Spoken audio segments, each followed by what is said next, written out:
시간이 되었으므로 2022년 5월 24일 화요일 아침 예배를 시작하겠습니다. 다 같이 사도신경으로 우리의 신앙을 고백하겠습니다. 전능하사 천지를 만드신 하나님 아버지를 내가 믿사오며 그 외아들 우리 주 예수 그리스도를 믿사오니 이는 성령으로 잉태하사 동정녀 마리아에게 나시고 본디오 빌라도에게 고난을 받으사 십자가에 못 박혀 죽으시고 장사한 지 사흘 만에 죽은 자 가운데에서 다시 살아나시며 하늘에 오르사 전능하신 하나님 우편에 앉아 계시다가 저리로서 산 자와 죽은 자를 심판하러 오시니이다. 성령을 믿사오며 거룩한 공예와 성도가 서로 교통하는 것과 죄를 사해 주시는 것과 몸이 다시 사는 것과 영원히 사는 것을 믿사옵나이다. 아멘. 하나님 감사합니다. 우리에게 오늘도 새로운 하루를 허락해 주셔서 감사합니다. 누구에게는 이 시간이 마지막의 시간일 수 있지만 우리에게는 새로운 시간으로 보람되고 기쁘게 하루를 열 수 있는 시간입니다. 하나님 그러한 건강과 시간을 허락하셔서 감사합니다. 우리가 받은 은혜를 생각하며 오늘도 보람되게 그리고 용기 있게 즐겁게 살아갈 수 있도록 건강하게 살아갈 수 있도록 우리의 삶을 주관하여 주시옵소서. 우리 성석교회 공동체가 말씀 안에서 열매를 맺을 수 있도록 하시고 이 세상 살아갈 때에 머리가 될진데 꼬리가 되지 아니하도록 도와주시옵소서.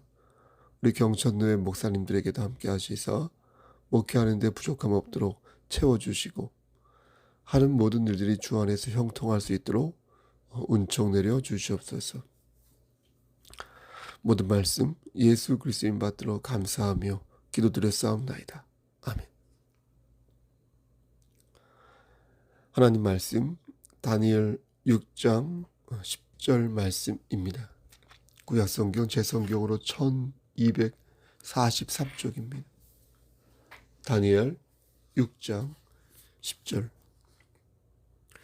다니엘이 이 조서에 왕의 도장이 찍힌 것을 알고도 자기 집에 돌아가서는 윗방에 올라가 예루살렘으로 향한 창문을 열고 전에 하던 대로 하루 3번씩 무릎을 꿇고 기도하며 그의 하나님께 감사하였더라.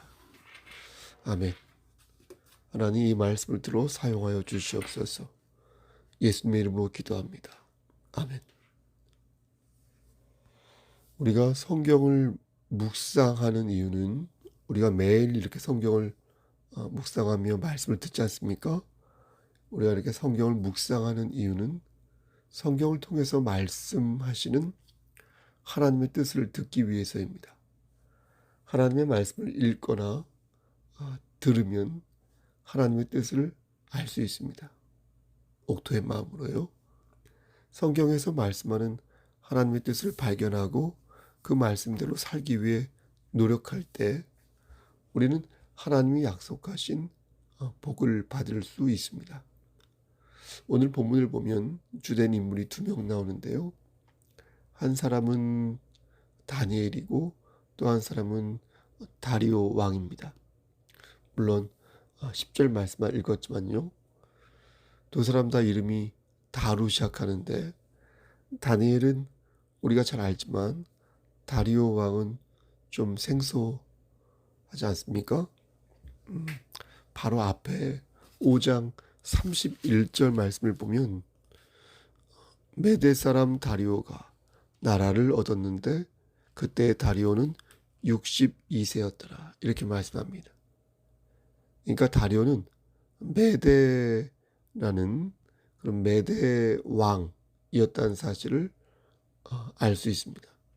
그러니까 메대는 지금으로부터 약 2700년 전에 잠깐 있다가 사라진 나라입니다.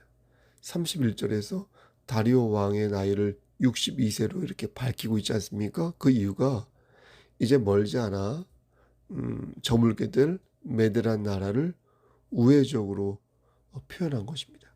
그러니까 왕이 나이가 많고 그렇게 저물어가고 있으니 메대라는 나라도 이제 기울어가고 있다라는 것을 보여주는 것입니다. 어쨌든 북이스라엘이 아수르에 의해 멸망하고 이제 남쪽에 있는 유다만 남게 되었는데요. 이때 메대라는 나라가 바벨론과 이렇게 연합하여서 아수르를 무너뜨립니다. 그리고 메대가 바벨론 마지막 왕인 벨사사를 죽이고요. 바벨론을 이렇게 쓰러뜨립니다. 이때까지 메대는 꽤 강한 나라였습니다.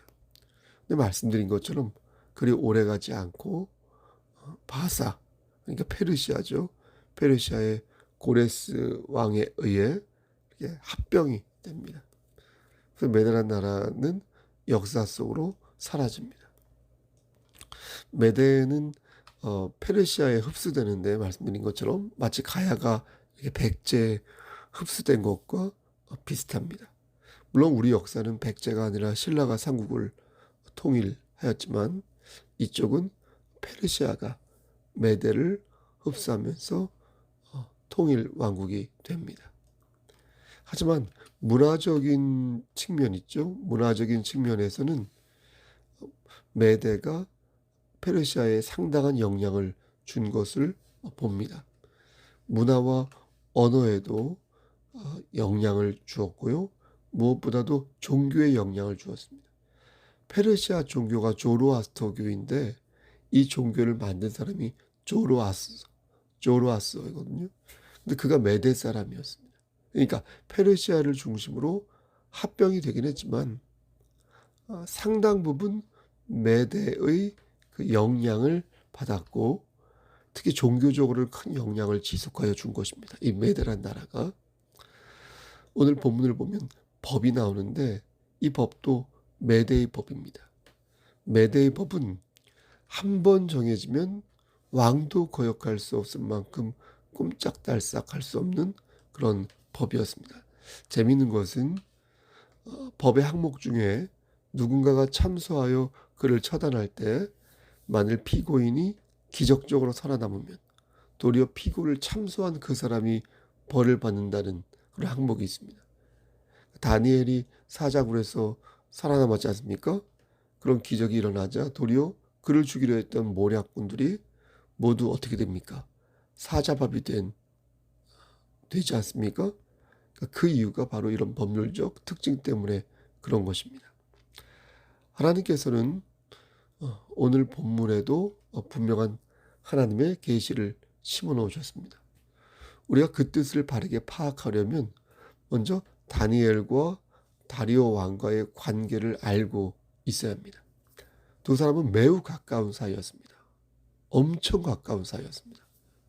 하지만 끝까지 함께 할 수 있는 사람은 아니었습니다. 왜냐하면 다니엘은 하나님의 사람이었고 다리오 왕은 하나님의 사람이 아니었기 때문입니다. 그러니까 얼핏 보면 하나님의 사람과 친하게 지내니까 하나님의 사람 같아 보일 수 있는데 여러분 친하다고 해서 구원을 받습니까? 그렇다고 한다면 예수님의 은혜는 필요 없을 것입니다. 다니엘은 다리오 왕에게 충성하였지만 그것은 하나님을 경외하는 것과는 차원이 다른 충성이었습니다. 우리도 여러분 그렇지 않습니까? 우리도 차원이 다르게 친하게 지내는 친구들이 있지 않습니까? 그들을 만나면 참 유쾌합니다. 하지만 이대로 가면 그들과 끝까지 함께 할 수 없다는 것 또한 우린 잘 압니다. 그들은 하나님을 믿지 않기에 결정적인 순간마다 우리는 벽을 마주하고 있는 듯한 느낌을 받을 때가 있습니다. 그들 역시 마찬가지일 것입니다. 하지만 그들은 저 같은 경우 목사와 가깝게 지내는 것을 싫어하지 않는 것 같습니다. 왠지 구색이 맞는 것 같고 또 알아둬서 나쁠 것도 없으니까요. 그러니까 만나면 반갑다고 희죽희죽 웃습니다. 그들을 폄훼하고자 하는 그런 말은 아니고요. 다니엘과 다리오 왕의 관계가 이런 관계였던 것입니다. 구색이 맞는 것 같아서 어떤 호혜적인 관계를 맺고 있었던 것입니다. 다니엘은 매일 기도하였습니다. 하루에 3번 시간을 정해놓고 하나님을 찾았고 그렇게 해서 얻은 영적인 힘으로 지혜와 용기를 발휘하였습니다. 우리는 다니엘이 사자굴에 들어가서 살아남은 곳에만 열광하는 경향이 좀 있습니다. 하지만 우리는 다니엘이 얼마만큼 기도하였는지 주목해야 할 필요가 있습니다. 기적을 원한다면 다니엘처럼 기도해야 하지 않을까. 이 부분에 있어서 저 스스로도 반성하는 대목이 있습니다. 하지만 여러분 보십시오. 다니엘이 사자굴에서 살아남을 수 있었던 것이 그가 기도를 많이 했기 때문이라고 우선으로 생각해서는 아니 되겠습니다. 그가 살아남을 수 있었던 것은요, 제가 늘 강조하는 바, 그것이 하나님의 뜻이었기 때문입니다. 다니엘도 그것을 알고 있었습니다, 여러분. 다니엘이 사자굴에 들어갔을 때 그는 하나님께서 자신을 살려주실 것이라고 확신하였습니다. 하지만 동시에 하나님이 자신을 살려주지 않으셔도 하나님을 원망하지 않을 거라고 생각했습니다. 이게 바로 하나님의 뜻을 바라보는 신앙인의 자세라는 것입니다. 하나님께서 나에게 좋은 것을 주시고 내 삶을 선도하여 주실 것을 믿어서 지금 어떤 고통이 있다고 해도, 지금 어떤 고난이 있다고 해도 그것이 하나님께서 주시는 최선의 선물임을 믿는 것이 신앙인의 마음가짐인 것입니다. 아멘. 다니엘은 윗방에 올라가 예루살렘으로 향한 창문을 열고 하루에 3번 기도했습니다. 다니엘이 올라간 윗방은요, 본래 숨어서 기도할 수 있는 그런 다락방이 아니었습니다. 기도는 해야겠고, 그런데 왕의 조서가 두려워서 본래 기도한 것이 아니었습니다. 10절 중반을 보면 전에 하던 대로라는 글귀가 있습니다. 그렇죠? 이 말의 뜻은 윗방에 올라가 기도하는 것이 예전부터 그래왔던 생활 습관이었다는 것입니다. 그러니까 몰래 기도한 게 아니라 원래 하던 대로 했다는 거. 원래 하던 대로 주저하지 않고 기도했다는 것입니다. 또 어떤 분은 창문을 열고 기도했다는 구절을 보고 다니엘이 막 대놓고 저항을 했다고 말하기도 합니다. 그러니까 창문을 열고 막 큰 소리로 기도하면서 불의를 보고 참지 않고 정면으로 맞서 싸우자 하는 결연한 의지를 보여주었다는 것입니다. 이것도 그릇된 생각입니다. 다니엘이 창문을 열고 기도한 이유는 말씀을 조금만 주의 깊게 읽어도 왜 그랬는지 알 수 있는 대목입니다. 그 이유는 비록 총리로 있지만 어쨌든 포로로 끌려온 상황에서 예루살렘의 성전을 생각하며 그쪽 방향으로 기도한 것입니다. 마치 타지에서 매일 아침 고향에 계신 부모님께 문안 인사차 큰 절을 하는 것과 같습니다. 그러니까 지금 다니엘이 대놓고 반항을 하는 게 아니라는 것입니다. 다니엘이 왕에게 받은 조서는 앞으로 30일 동안 왕 외의 어떤 신이나 사람에게 간청하지 말라는 내용이었습니다. 왕은 이러한 법례를 만들고 그 위에 왕의 도장을 찍음으로써 누구든지 자신도 그 법을 지키도록 하였습니다. 다니엘은 그 사실을 알고 있었습니다. 왕의 명령을 수행하지 않으면 사자밥이 된다는 것도 알고 있었고요. 지금 자신을 죽이려는 무리가 승냥이처럼 자신을 노려보고 있다는 것도 알고 있었습니다. 심지어 그 법을 만들어 자신을 궁지에 몰아세운 다리오 왕도 자신을 좋아하고 있다는 것을 알았기에 다니엘은 조금만 꾀를 쓰면 충분히 전세를 역전할 수 있는 여건을 갖추고 있었던 것입니다. 하지만 다니엘은 그렇게 하지 않았습니다. 하나님의 사람으로서 그렇게 하는 것이 옳지 않다고 생각했습니다. 그리고 매번 하는 대로 하루에 3번 윗방에 올라가 예루살렘을 향해 기도하고 감사하였습니다. 왜 그랬을까요? 왜 다니엘은 매번 하던 일을 멈추지 않았을까요? 다니엘의 행동은 무모한 행동이었을까요? 30일만 참으면 되는데 그걸 못 참고 저러고 있으니 다니엘은 혹시 유난을 떨고 있는 것이 아닐까요? 여러분은 다니엘의 행동에 대해 어떻게 생각하십니까? 딱 한 번 하던 것을 안 하면 되는데 딱 한 번 안 하던 것을 하면 되는데, 딱 한 번 눈 감고 모른 척하면 되는데, 딱 한 번 우상 앞에 절하고 하나님을 업신여기면 되는데, 다니엘은 왜 그렇게 하지 않은 것일까요? 예전에 어떤 분은 이 말씀을 들어 코로나19 시대에도 교회가 예배를 드려야 한다고 말한 바 있습니다. 다니엘처럼 늘 하던 대로 할 때 하나님께서 사자굴 같은 코로나19에서부터 교회를 건져낼 것이니 대면으로 반드시 예배 드려야 한다. 이렇게 말을 하는 것을 들었습니다. 하지만 이 말씀을 들어 죽으면 죽겠다고 말하는 것은 옳은 말씀의 적용이 아닙니다. 다니엘의 행동은 타인에게 피해를 주는 행동이 아니었습니다. 그리고 성경 말씀을 사회적 현안에 적용할 때는 글의 맥락과 사회적 맥락을 고려할 줄 알아야 합니다. 성경 말씀은 하나님의 특별 계시이기에 좀 더 신중한 이해와 적용이 있어야 하며, 그 밑바탕에는 반드시 무엇이 있어야 한다고 말씀드렸습니까? 하나님의 영광이 전제되어야 합니다. 하나님의 영광. 그렇지 않으면 일개 목사나 조직이 하나님의 말씀을 왜곡하는 잘못을 범하게 되는 것입니다. 다시 본론으로 돌아가, 저는 왜 다니엘의 기도와 감사를 멈추지 아니하였는지 그 이유를 알 것 같습니다. 다니엘은 생각 없이 기도한 것이 아니었습니다. 다니엘은 일련의 상황을 감지하면서 긴박하게 돌아가고 있는 상황에서 하나님의 뜻이 무엇인지를 물었던 것입니다. 그리고 그는 결정한 것입니다. 기도해야겠다. 말씀 봐야겠다. 찬양해야겠다. 예배 드려야겠다. 안 되겠다. 더욱 하나님께 간구해야겠다. 근데 재미있는 것은 다리오의 마음도, 다리오 왕의 마음도 다니엘의 마음과 비슷했다는 것입니다, 여러분. 다니엘은 하나님의 사람이었기에 하나님께 모든 것을 맡길 수 있었습니다.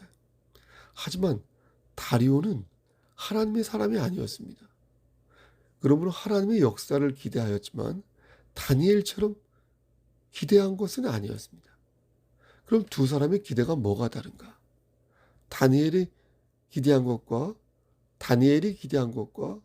다리오가 기대한 것이 뭐가 다른가?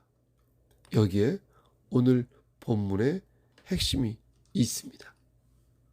다니엘이 기대한 것과 다리오가 기대한 것의 결정적인 차이, 그것을 아는 것이 바로 오늘 본문의 핵심이라 하겠습니다.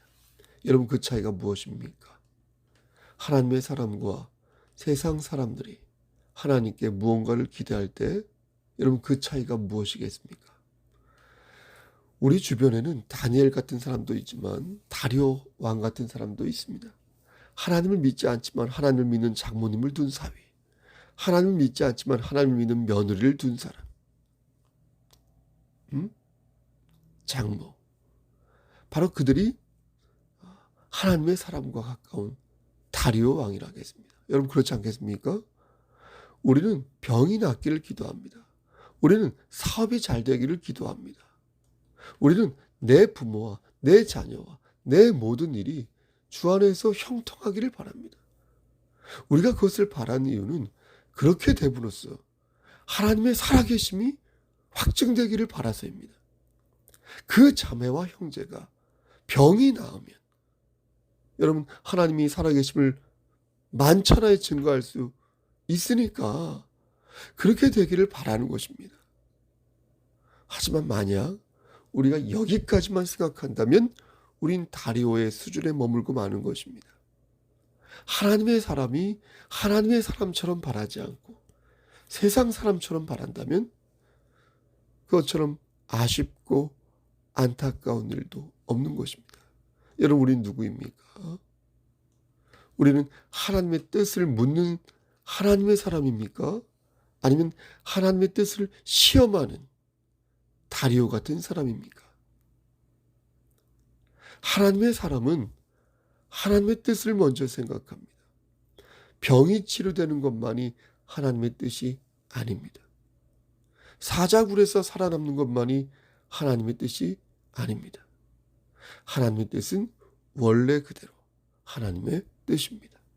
하지만 다리오 왕은 거기까지 생각하지 못했습니다. 그는 하나님의 뜻을 묻기보다 하나님의 뜻을 시험하였습니다. 사랑하는 우리 송석교회 성도 여러분, 하나님의 뜻을 묻는 그리스도인이 되시기를 바랍니다.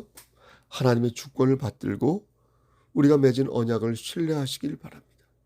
그리하여 지혜 있는 자, 용기 있는 자가 되어 이 땅에서 아름다운 지위와 성숙한 그리스도인의 삶을 사시기를 바랍니다.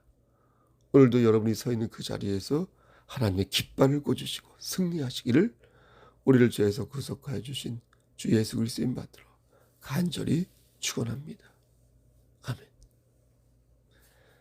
이제는 우리를 죄에서 구속하여 주신 우리 구주 예수 그리스도의 은혜와 아버지 하나님의 만극하신 그 사랑하심과 성령님의 교통하시고 인도하신 모든 역사하심이 하나님을 시험하는 것이 아니라 하나님의 주권을 받들고 하나님의 뜻을 묻기를 소원하며 오늘 하루도 멋지게 승리하기를 소원하는 여기 모인 성도와 그들의 가정과 이 제단과 이 나라 위에 하나님의 사랑하심이 세세토록 함께 계실지어다. 아멘. 예배를 마쳤습니다. 여러분 기도 제목이 있으면 언제든지 연락 주시고요. 신방도 원하시면 연락 주시길 바랍니다. 부르면 달려가겠습니다. 여러분 건강 유의하시고요. 오늘 하루 말씀 안에서 승리하시길 소원합니다. 샬롬.